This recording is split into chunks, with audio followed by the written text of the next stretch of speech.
Совершает ли сейчас Байден самую большую не только для себя и для всей Америки, возможно, и мира, и для Украины ошибку? И почему Путин так радуется и потирает в ладоши, говорит, я приемлю так называемый мирный план Трампа. Будем разбираться прямо сейчас. Меня зовут Ирина Узлова, друзья, и, как вы видите, со мной сегодня Уриэль Эпштейн, исполнительный директор американской некоммерческой организации Renew Democracy Initiative. Уриэль, здравствуйте, рады приветствовать вас в нашем эфире. Здравствуйте. В принципе, ожидаемо, да, хоть было много призывов и от ближайших друзей Байдена. Томас Фридман уже не одну статью написал, в частности, новую, что надо уметь пора прощаться и научить Америку прощаться со своими лидерами, какими бы хорошими они не были на должности. И перед этим он писал сразу после дебатов, не весьма, мягко говоря, удачных для Байдена, статью для The New York Times. Программная была статья редакции, также призывы и обеспокоенность демократов Байдену. Но ничего этого не слышит он, по всей видимости, его окружение, потому что сегодня же Байден говорит до конца. Я буду бороться до конца и никуда не уйду. И, в принципе, вот так пишет об этом Политико, говорит об этом Reuters. Я в этой гонке до конца, говорит Байден, никто меня не выталкивает, я не ухожу. Говорит при этом Трамп и его компания, команда, что вот он, как будто бы странный момент, говорю я, когда их желания сходятся, Уриэль. Бывший президент США, который так хочет стать будущим, говорит, что ему как раз удобно, чтобы Байден продолжал президентскую гонку, потому что его это как будто бы уверяет в том, что будет легче победить Байдена, чем других демократов. Действительно, мы можем говорить о том, что Байден и его окружение совершают сейчас одну из самых больших ошибок и создают риски для Америки, для Украины и для большей части цивилизованного мира. Если он так и никогда не уйдет, то да, абсолютно, это будет огромная ошибка, потому что мы должны понять, что самая большая угроза свободному миру на сегодняшний день, Америке, вам, вот правда, всем в свободном мире, это как раз, что Дональд Трамп может стать американским президентом. И на сию секунду мы видим, что если Байден останется демократическим кандидатом, шансы Трампа очень велики. Я думаю, что у Трампа будет чуть ли не 90% шансов, что выиграть эти выборы, если Байден останется кандидатом. Вот мы видели последние опросы, что сейчас Трамп уже впереди Байдена на 7 очков в последних опросах. Так это очень важная угроза. Но я думаю, что то, что Байден, и то, что его советники, и то, что администрация говорит в публике, это абсолютно не то, что они говорят за закрытыми дверями. Вот в Америке есть знаменитый мюзикл по названию «Hamilton», про Александра Хэмилтона, один из наших создателей. Вот в этом мюзикле как раз есть такая очень знаменитая песня «Teach them how to say goodbye», «Научи их прощаться». И вот сейчас это песня о том, как Джордж Вашингтон, первый президент, решил уйти, просто так уйти после 2 термина, после 8 лет уйти от президентства и отказаться от власти. И вот сейчас Байден должен доказать, что он такой же великий, как человек, как наш первый президент, и он тоже должен уйти. И я еще так скажу, я думаю, что там чуть ли не 60% шансов, это опять же, это мой анализ, что я думаю, что там не меньше, чем 60% шансов, что к концу следующей недели или максимум через неделю Байден так и уйдет. Он не будет кандидатом, потому что демократы поймут, что если он останется кандидатом, они просто выиграть против Трампа не могут. Потому что, чтобы переубедить людей и уговорить людей, что Байден в состоянии победить Трампа, он как раз должен делать то, что мы видим, что он не может делать. Он должен давать интервью, он должен участвовать в дебатах, он должен делать это все без телепромптера. Вот просто так говорить, так как мы с вами сейчас говорим. Но и, к сожалению, он просто не в состоянии этого делать. И опять же, это понятно, ему 81 год. Я считаю, что он был достаточно хорошим даже президентом. Но время нас всех в конце концов убьет. И тут мы видим результаты этого времени, мы видим результаты возраста Байдена. И я очень надеюсь, что и он, и его советники как раз к концу следующей недели этого поймут. И то, что я сейчас вижу в новостях, то, что я читаю, и то, что я сейчас обсуждаю с членами Конгресса и с другими, опять же, с закрытыми дверями, как раз они это и обсуждают. Я думаю, что они это понимают, и как раз то, что они говорят публично, это совсем другое.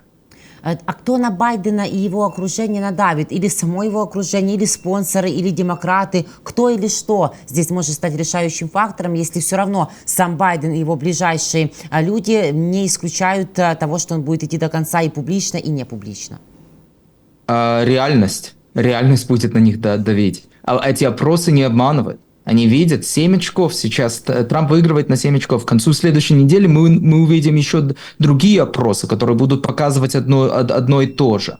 И мы видим, как почти все в демократической среде на него давят на сиську. Но пока они еще медленно давят. Они не слишком громко, потому что они хотят быть вежливыми, они хотят его уважать и позволить ему уйти в свое время, чтобы он сам принял решение уйти. Но если он вовремя не примет это решение, я думаю, что это давление увеличится в несколько раз. Мы уже видели, как 2 демократов из Конгресса публично выступили и сказали, что он должен уйти. Мы видим, как другие говорят, пока еще они не сказали, что он должен уйти, но они публично сказали, что они боятся, что он победит Трампа не сумеют. И я могу вам персонально сказать, что я говорил с другими, которые пока еще публично ничего не говорят, но которые вот за закрытыми дверями говорят, вот да, Байден должен уйти, и мы ему позволим взять какое-то время, чтобы он так осторожно, правильно ушел.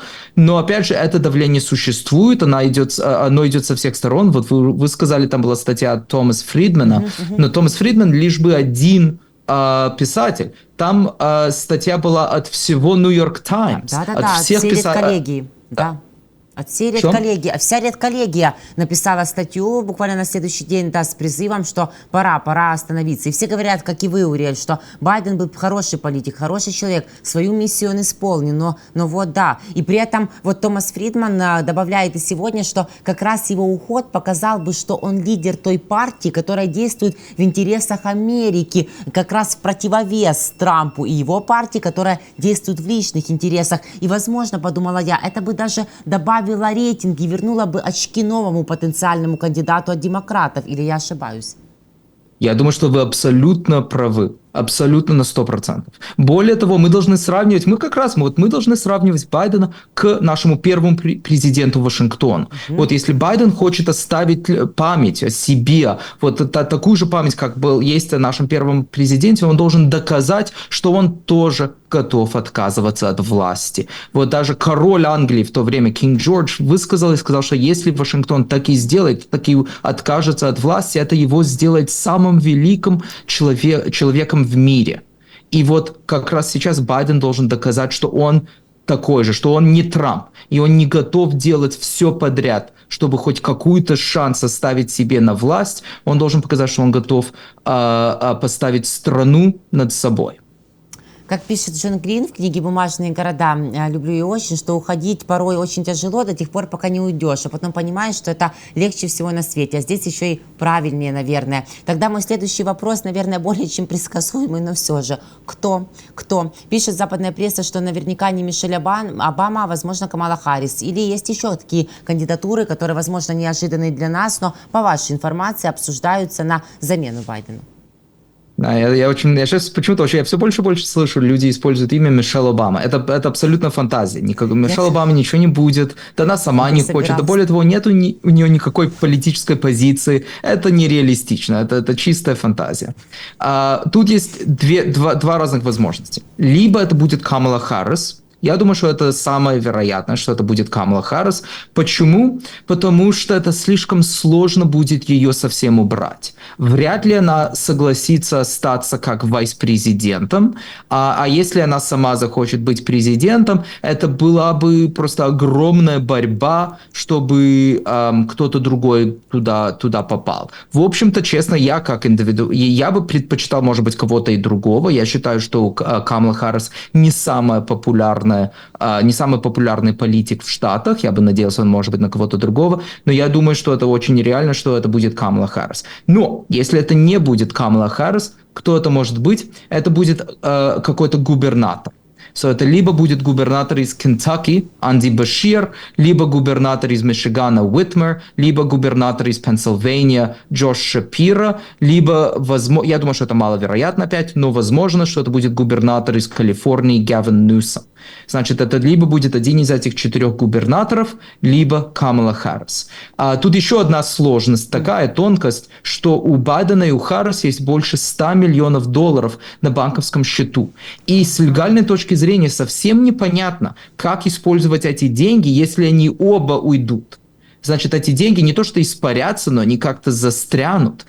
Если и Байден, и Харрис уйдут, значит, вот я думаю, что это еще дополнительная причина, почему я считаю, что Харрис останется либо как кандидатом на президент, либо как кандидатом на вице-президент. Потому что если она останется, то эти деньги остаются, но если она уйдет, то тут будет огромный вопросительный знак, как использовать эти деньги. Помимо самой возможной потенциальной и весьма вероятной замены Байдена другого кандидата Камалу Харрис или губернатора, за эти 4 месяца без одного дня, которые остаются до президентских выборов Соединенных Штатов Америки, что еще должны или могут сделать демократы, чтобы опередить Трампа? Но самое важное, что они должны сейчас сделать, это заменить Байдена.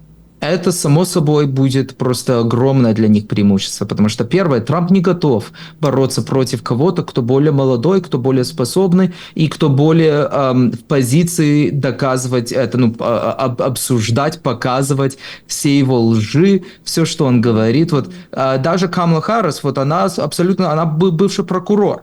Она же будет абсолютно способна показывать, вот где Трамп обманывает, и что он говорит, и насколько это все опасно для свободного мира. Значит, самое важное, конечно, это просто изменить вот их кандидата. А потом они должны говорить, первое, с теми республиканцами, которые тоже не любят Трампа.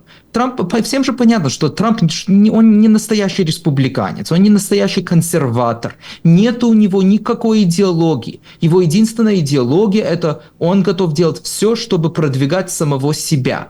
Значит, если кто-то его уговорит, что вот поддерживать Путина или Си Цзиньпинга или какого-либо другого диктатора, это в его интересах, он абсолютно будет на это готов. Мы же видели даже в Саудовской Аравии, где Саудовская Аравия заплатила $2 миллиарда в фонд Джаред Кушнер, семья Трампа, и опять же, вот это очевидно, что это чуть ли не просто чистая взятка. Но это все легально, конечно. Но опять же, мы видим такие результаты. И вот мы видим, что Трамп такой человек, который на это все готов, и который, я думаю, принимал бы решение как президент, чтобы продвигать свои собственные интересы. И вот демократы должны говорить, первое, они должны это все показывать, и второе, они должны говорить с теми республиканцами, которые это тоже показывают. Такие, как бывший нью-джерсийский губернатор Крис Кристи. Такие люди, которые готовы бороться, и которых можно переубедить, которых можно взять на свою сторону, если демократы докажут, что они центр левые, что они не совсем прогрессисты, что они не экстрим левые, а что они более такие, где-то ближе к центру. И вот я считаю, что это тоже будет очень важно. И последний тут пункт, это что они все-таки не могут потерять свою базу. База демократическая все-таки достаточно левая на сегодняшний день. Значит, тут, я бы сказал, такой сложный баланс, где, с одной стороны, они должны привлечь центр правых республиканцев, но, с другой стороны, они не могут потерять свою прогрессистскую базу. Значит, они должны найти способ удовлетворить и тех. Я думаю, что это возможно. Это я не говорю, что это будет легко, но это возможно. И вот так следующий демократический кандидат должен будет думать. Пазл за пазлом будет складываться в целостную картину. Если заменят Байдена, это же не значит совершенно, что вдруг республиканцы подумают, что шансы у них теряются и заменят как-то Трампа. Здесь без вариантов, что он будет до конца этой дистанции идти. Единственный вариант, что Трамп уйдет, это если он умрет. И если он умрет, те, которые его поддерживают, МАГА, будут голосовать за его труп. К сожалению, это уже не настоящая политическая партия, это культ. Это культ вокруг одного человека, Дональда Трампа. Значит, нет. Нет никаких шансов, что Трамп уйдет. Мы видели, как вот его обвиняют вот во всем подряд. Он спит с порнстар, он делает все. И опять же, к сожалению, республиканцы готовы все равно его поддерживать, потому что это все вокруг одного человека. Вот там была вот очень интересная и хорошая статья в Atlantic, в журнале Atlantic, что вот то, что демократы серьезно и теперь все более и более публично обсуждают того, что вот, может быть, надо Байдена убрать, это показывает все-таки, что демократическая партия настоящая партия, что вот они думают не про одного человека, а про всю страну, а про самое лучшее для республики. И там есть такие республиканцы тоже, они существуют, я их персонально знаю, я с ними говорю, но, к сожалению, они затихли, потому что они боятся. И, значит, если и Трамп все-таки проиграет в ноябре, то, возможно, будет какая-то возможность, что эти республиканцы вернутся и начнут опять двигать партию в правильную сторону. Но это будет стоить много времени, и это абсолютно не гарантировано. Путин радуется, он там на шабаше российского и пророссийского не мира в Казахстане и говорит, что к инициативам Трампа о мире, так называемым, в Кремле относятся очень, очень серьезно. Я, конечно, прошу прощения, что мы сейчас его послушаем, но там недолго. Давайте прямую речь и обсудим. Вы знаете, то, что господин Трамп как кандидат в президенты заявляет о том, что он готов и хочет остановить войну на Украине, мы к этому относимся вполне серьезно. Я не знаком, разумеется, с его возможными предложениями по поводу того, как он собирается это сделать. И это, конечно, ключевой вопрос. Но я не сомневаюсь, что он говорит это искренне, и мы это поддерживаем.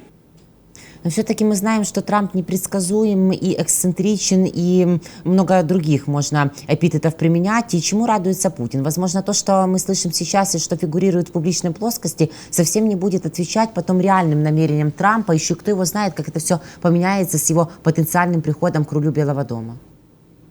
Путин радуется, потому что он понимает, что у Трампа нет никакой идеологии. Трамп не верит в американское лидерство. Трамп не верит в свободный мир. Трамп готов поддерживать диктаторов и авторитарных лидеров, если он считает, что эти лидеры его любят, если он считает, что их поддерживать это в его интересах. Значит, Путин тут видит возможность. Опять же, не гарантия, как вы сказали. Эти все предложения Трампа, они, честно говоря, абсолютно ничего не означают, потому что абсолютно возможно, что даже если он станет президентом, что через год он просто поменяет свое мнение напрочь и решит делать что-то абсолютно другое. Но Путин первое видит, что Трамп говорит, что Америка тратит слишком много денег. Трамп все смотрит как будто бы на бизнес.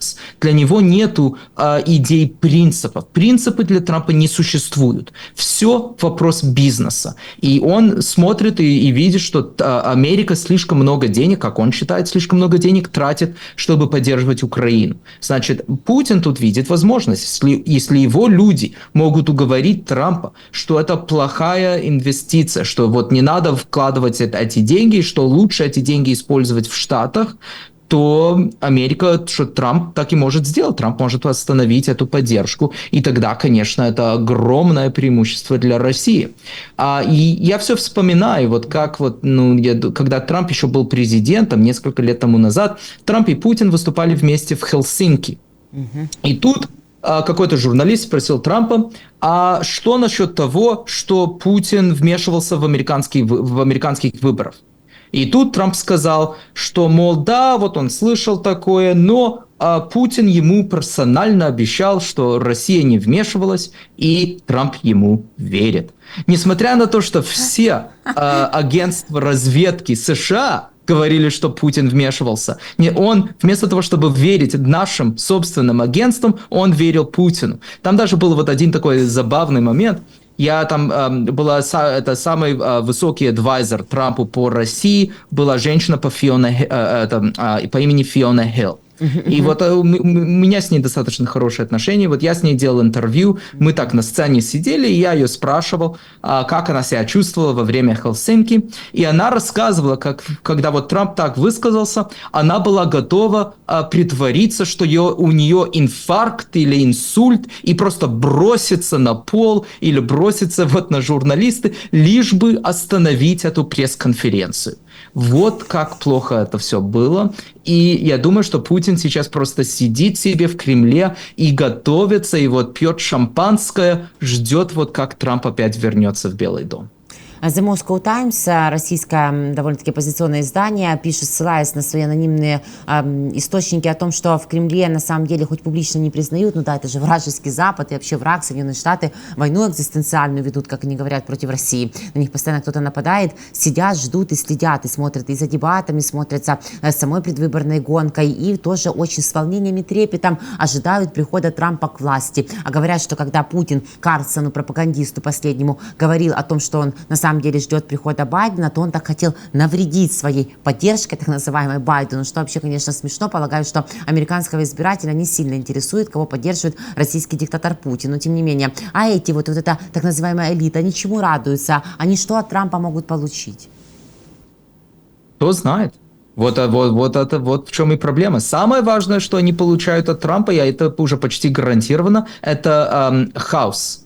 Вот это самое важное. Да. Они получают хаос от Трампа. Потому что наши союзники не будут нам доверять, и наши враги не будут нас бояться. Вот это самый важный выигрыш для Кремля. Потому что Трамп же высказывал, он недавно говорил, что вот если какой-то член НАТО недостаточно платит для американской защиты, то тогда Россия может делать все, что она хочет, и Трамп ничего на это реагировать не будет. И это, конечно, означает, что Трамп готов уйти от Article 5. Это гарантия в НАТО, что атака на одного – это атака на всех. И Трамп готов от этого уйти.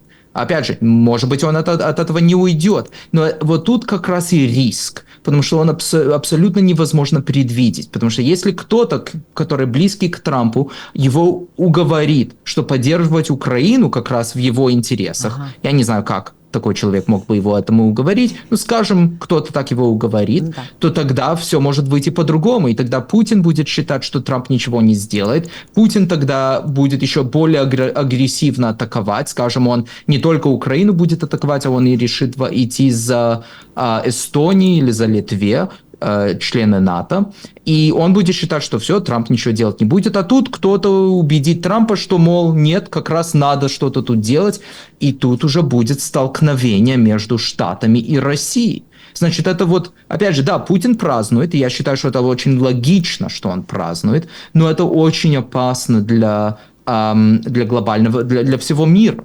Потому что это как раз увеличивает шанс, что будет такое столкновение между Россией и Штатами. И вот как раз самое важное в геополитике – это возможность предвидеть, как твой соперник будет реагировать. И с одной стороны, ты не хочешь, чтобы твой соперник все предвидел, но с другой стороны, ты хочешь, чтобы они знали хоть немножко. Вот сейчас это очень важно, и вот Байден, и Салливан, и так далее – все высказались публично и агрессивно, что если Путин использует ядерное оружие в Украине, то все, конец. Америка сама разгромит всю, ну, я не знаю, если они разгромят всю русскую армию в Украине, но они точно разгромят весь русский флот, который вы тоже уже, в общем-то, неплохо разгромили сами. На 33%, Уриэль, уже даже больше, говорят наши эксперты, 37-38. Они уже там у Новороссийска и Ачамчира, то их путь. Ну так вот, я так думаю, опять же, это не публично, но у меня такое ощущение, что то, что Джейк Салливан и другие американцы сказали русским за закрытыми дверями, это то, что вот как только Россия использует какое-либо ядерное оружие где-либо, то все, остальные 70% испарятся за 1,5 часа. И вот такое, я думаю. И вот это очень важно, потому что я думаю, что Россия это понимает, и вот почему они так как раз этого и не сделают. А если Трамп станет президентом, не будет никакой такой гарантии, и это значит, что Россия и Путин будут всегда пробовать, они всегда будут больше и больше и больше делать. Значит, это номер один, что Путин ожидает. Номер два, это то, что, возможно, Трамп так и перестанет вам помогать. Не забываем, что вот недавно, когда прошла наконец-то вам помощь, 112 республиканцев голосовали против.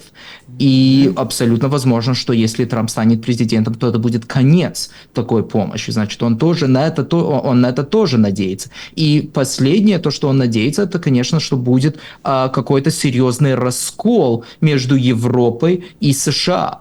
И это тоже как раз будет очень опасно, потому что тогда наши союзники опять не будут с нами работать. И если наши союзники не будут с нами работать, не будут нам доверять, это означает, что они, возможно, тоже меньше будут помогать Украине, меньше будут помогать таким странам, которые противостоят против России, потому что они будут бояться.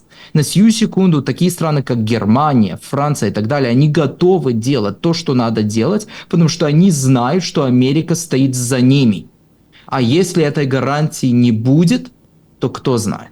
Да, да. Но сейчас уже и в Европе говорят, что, учитывая риски при возможного прихода Трампа к президентству Соединенных Штатов Америки, надо думать о своей безопасности и увеличивать проценты взносов ВВП в блок Североатлантического альянса. Поэтому такие риски понимают, но, как мы знаем, всегда демократии так немного медленно раскачиваются. Будем надеяться, что будут побыстрее это делать. Что ж, если у Трампа есть план, то мы готовы его посмотреть, мы готовы с ним поговорить. Уже не первый раз далеко на всей нашей памяти президент Украины Владимир Зеленский в интервью Bloomberg, как раз апеллируя через западные медиа к непосредственным адресатам, пусть это и не протрамповская медиа, но тем не менее, говорит: пожалуйста, я готов встретиться, послушать план, если он не нарушает нашу независимость, нашу территориальную целостность, наши границы, то почему бы его и не обсудить? Ну а почему действительно, вот уже даже Орбан прикатил первый раз за 12 лет и первый раз с момента полномасштабного вторжения, пусть Трамп приедет. Почему он не хочет этого сделать? Или где-то на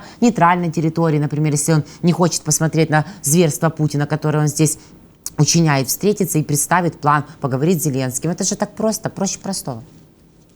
Если бы Трамп был бы умным, он бы завтра поехал бы в Киев и встретился бы с Зеленским.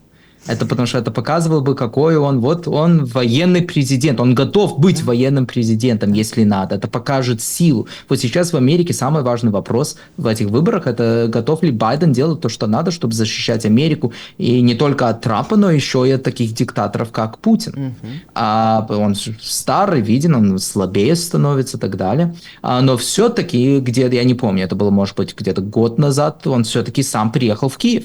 Первый раз, как американский президент, приехал в страну, где существует война, и где Америка, где мы не контролируем небо. А это первый раз. За долго, может быть, даже я не помню последний раз, как американский президент куда-то поехал, где нету контроля над небом. И если бы Трамп сделал сейчас то же самое, то для него, я считаю, это было бы, в общем-то, огромное политическое преимущество. Да. Почему он этого не делает? По некоторым причинам. Первое, никакого плана у него нет. Это все бред. Он говорит, что у него такой план, он за 24... Нет, даже он еще интереснее говорит. Он даже не сказал, что за 24 часа после того, как он станет президентом, он закончит эту войну. Нет. Он сказал, что за 24 часа после того, как он выиграет, он закончит войну. До того, как он станет президентом. Как это возможно, непонятно. И, by the way, это незаконно. По американским законам только президент имеет право нести внешнюю политику. Даже после ноября, между ноябрем и январем, Трамп не будет президентом, даже если он выиграет выборы. И если в это время он будет нести внешнюю политику, это, в общем, по идее, это незаконно. Конечно, никто ничего с этим делать не будет, но технически это незаконно было бы. Но вот что он сказал, что за 24 часа он закончит эту войну. Да, это абсолютный бред, это абсолютно невозможно. Нет у него никакого плана, это просто слова на выброс. Он говорит так, как он просто всегда говорит. Мы должны не забывать, откуда он взялся. Трамп взялся из Нью-Йорка, где он работал с недвижимостью, и вот он всегда преувеличивал. Он всегда говорил, он говорил это и насчет серьезных вещей, и насчет глупых вещей. Он преувеличивал даже, как он играет в гольф. Он преувеличивал, ну, опять же, я не могу на телевизоре даже говорить все, что он сам высказывал, потому что это настолько неприлично, что он все это говорил. И тут он говорит, что он может закончить эту войну за 24 часа. Нету плана. Но все равно, by the way, даже без плана, если я бы на его месте, я все-таки бы поехал бы в Киев. Просто показать, какой я такой мужчина, какой я сильный. И что даже несмотря на то, что я вот как будто бы, опять же, как будто бы хочу мир, я все равно готов идти, вот я готов быть военным президентом. Да. Ну, я думаю, что Трамп этого, конечно, не сделает. Он настолько, я думаю, это уже против всей этой идеи поддержки Украины, что это не будет готов. И мы не должны забывать еще, кто его база. Его база – это люди, которые уже настолько верят русской пропаганде. Вот это люди, которые верят Такер Карлсону. Они даже слушают Арте. Это даже тоже важно понимать, что вот в Америке люди слушают Russia Today. Я как-то говорил с членом Конгресса из Техаса, кто мне сказал, что люди в его district, люди в его районе слушают Арте и верят этой пропаганде. Значит, к сожалению, вот почему я считаю, Трамп так и не поедет в Украину. Да, у меня тоже никаких сомнений касательно другого исхода почему-то не было. Но все же, вдруг, если Трамп придет, если он предложит Путину свои условия, а Путин, который вообще невменяемый, от этого еще опаснее, конечно, скажет: да, я не хочу. И Трамп, наверное, не будет сильно долго уговаривать его, а возьмет и даст нам еще больше оружия. Все-таки все припоминают те джавелины, которые дала администрация при его правлении. Ну, не забывать, что то, что администрация дала, когда он был президентом, это не его решение было. Да. Это было решение Конгресса. Он был вынужден вам давать эти оружия по американскому закону. Конгресс вынуждал, вот Конгресс продвинул законопроект вам давать эти оружия. И вот Трамп как раз остановил эти оружия. Когда вот он говорил с президентом Зеленским и спрашивал Зеленского, чтобы тот дал ему какую-то грязь, нашел ему какую-то грязь про Байдена. Эта идея была в тот момент, он же остановил эти оружия. В конце концов, после того, как вышло публично, что случилось на этом звонке, он тогда позволил, чтобы эти оружия перешли в Украину. Но, опять же, да, он позволил, но это не было совсем его решение. Это было решение нашего Конгресса. By the way, и я не думаю, когда вот придет время, и когда даже если Трамп какой-то план представит, я не думаю, что Путин откажется. Зачем ему отказываться? Наоборот, Путин согласится. Он скажет, что да, я готов, мы готовы, Россия готова, вот это Украина только не готова.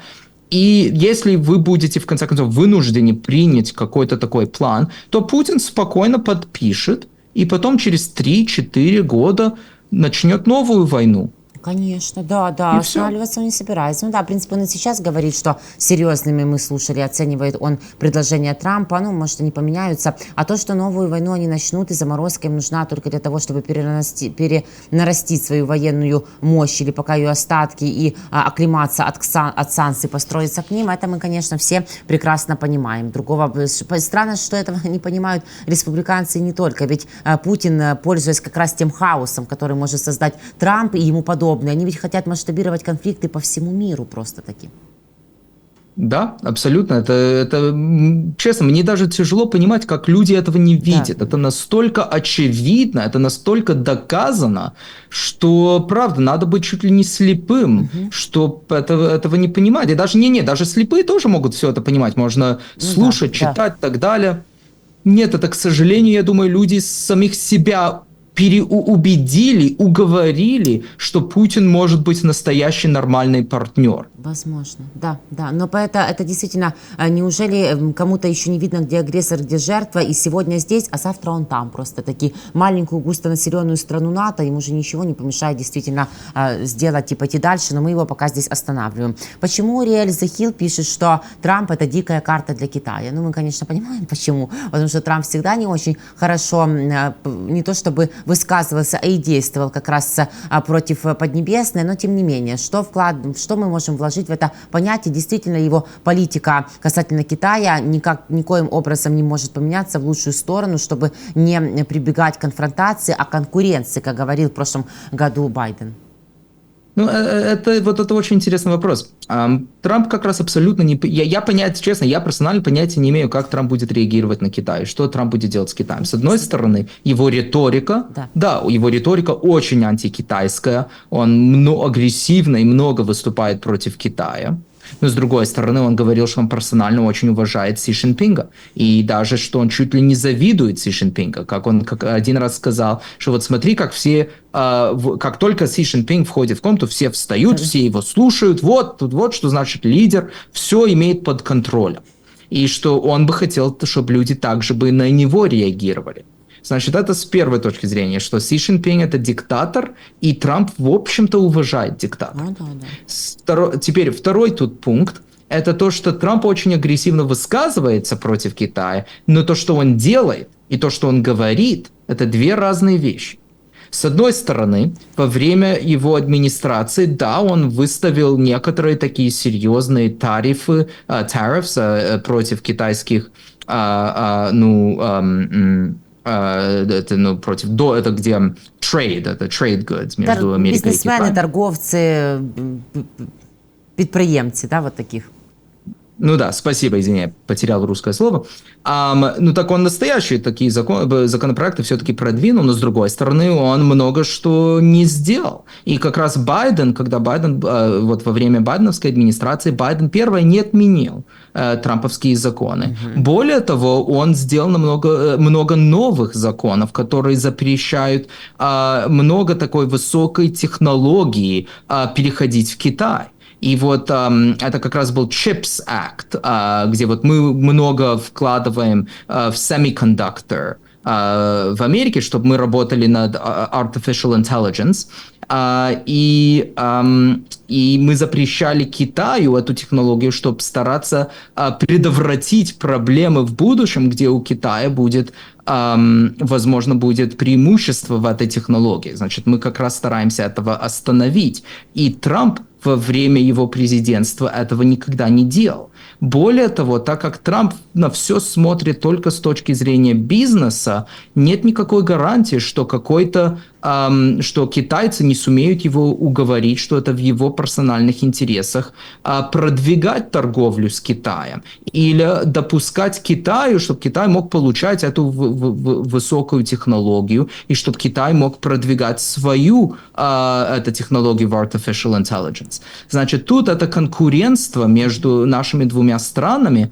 Я думаю, что нет никакой гарантии, что Трамп будет более серьезный конкурент, чем будущий демократический президент. И вот я думаю, почему The Hill как раз сказала, что в этом смысле нельзя предвидеть, что он будет делать. С одной стороны, может быть, он будет более агрессивный, может быть, он будет продолжать все эти законы и делать новые законопроекты, чтобы гарантировать, что Америка может победить в этом конкурентстве. Но с другой стороны, возможно, что он этого делать не будет. И будет как с Северной Кореей, где вначале вот он говорил, насколько он вот ненавидит Ким Джонг Уна, и что у него ядерная кнопка больше, чем у Ким Джонг Уна. А потом, через несколько месяцев, он говорил, насколько он любил Ким Джонг Уна, и что Ким Джонг Ун хороший партнер и все прочее. Абсолютно возможно, что с Китаем то же самое может случиться. Да, и смех и грех, как говорится, учитывая, сколько неизвестных в этом трамповском уравнении все могут получить в этом мире, в прямом смысле сейчас этой фразы, я бы тоже рекомендовала, конечно, демократам очень хорошо подумать за эту неделю, в течение которой вместо Байдена все мы можем увидеть другую фамилию. Уриэль, я вам бесконечно благодарна за интереснейшие комментарии, за ваши инсайды, за вашу аналитику, за то, что время, конечно, для нас находите, и за вашу позицию. Надеюсь, до новых скорых встреч. Всего доброго. Спасибо вам. Пока. Спасибо большое. До свидания. Уриэль Эпштейн, исполнительный директор американской некоммерческой организации Renew Democracy Initiative, был вместе со мной, Ириной Узловой. Друзья, спасибо большое, что вы нас смотрели. Пишите свои комментарии. Уверена, вам тоже есть что сказать, конечно же. Мы всегда почитаем, ответим и подписывайтесь, пожалуйста, на YouTube 24-го. Ваша подписка, ваш комментарий позволяет нашим объективным беседам продвигаться его просторами. Берегите себя, верьте в вооруженные силы Украины. Увидимся и победим.